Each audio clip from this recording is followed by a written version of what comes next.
Welcome back, everybody, to another episode of The Raven's Eye. My name is Hugh, and today we're going to be answering a question coming from one of the community members on the Discord. Now, with that, let's get into it.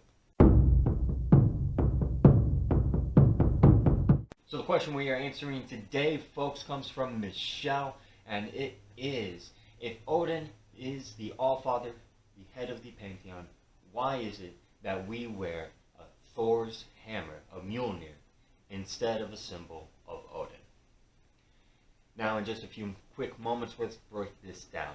Odin is and was, during pre-Christian times, the chief god of the Norse people. He was a god of the nobility, he was a god of poetry, of ecstasy in battle, a god of warriors. He was a god of wisdom. Now, Thor was a god of the average everyday person. He was a god of thunder, he was a god of storms, he was the protector of Midgard, he was the guardian of humanity. He protected us from the giants. He fought the world serpent Jormungandr in Ragnarok. And he wields the mighty hammer Mjolnir, while Odin wields the spear Gungnir. Now, the nobility were the ones that primarily worshipped Odin versus the average everyday person would have been more likely to worship Thor. And because the average everyday person was more likely to worship Thor, they were more likely to wear a Mjolnir. In addition to that, Mjolnirs were used to sanctify holy rites and to sanctify holy ground, essentially. A Mjolnir would be placed in the lap of a bride during a wedding. So Mjolnir became seen as a symbol of humanity.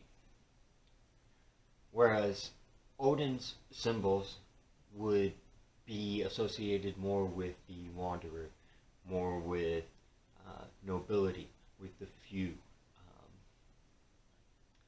Now, one of the things that I want to touch on is the Mjolnirs from around the time of the Christianization, and which would be about the end of the Viking Age and beginning of the Christian Age in Scandinavia.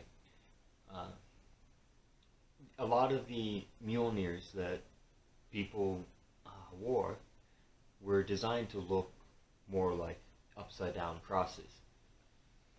Part of this was a way for them to still retain some of their pagan traditions or beliefs, or even to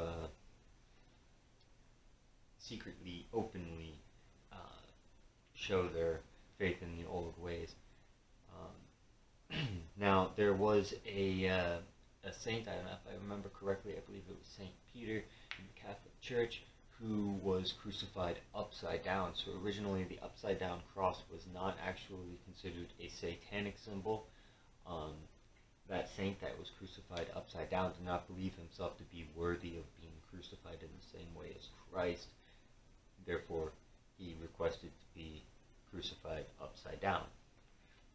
So the upside down cross used to be a symbol of Christian piety and a righteous belief in God.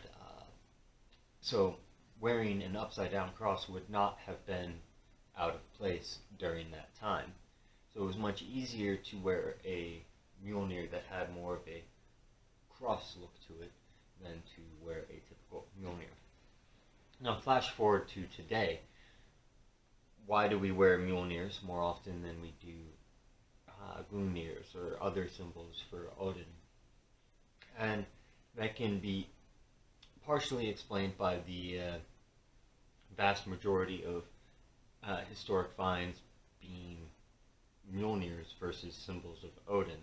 We have very little evidence of people wearing symbols of Odin's light, yet we have a few here and there, like I believe there was a ring with a Valknut on it. But we have far more evidence for the Mjolnirs. And in today's society, symbols of Odin tend to have a bit more of a stigma to them, especially here in the United States, because of these neo-fascist or neo-Nazi groups, white supremacist groups that would stylize themselves as Odinist. So there's definitely a stigma towards wearing a symbol of Odin versus one of Thor.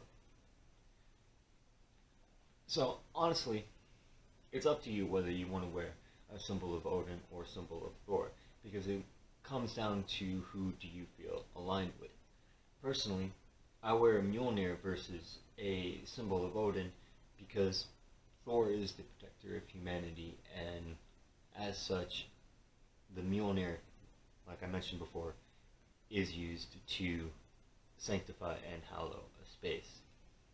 So I wear my Mjolnir to signify my belief in the sanctity of this faith, of this path.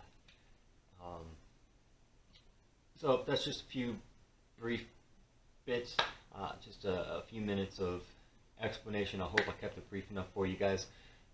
So I want to thank everybody for getting to this point in the video. I truly appreciate everybody that watches these videos. Every view counts. Don't forget to like and subscribe and comment down below. There will be a link to the Discord in the description down below, as well as a link to my Patreon. And with that, I thank you all once more for watching this. Love you all, and until next time, have a good night.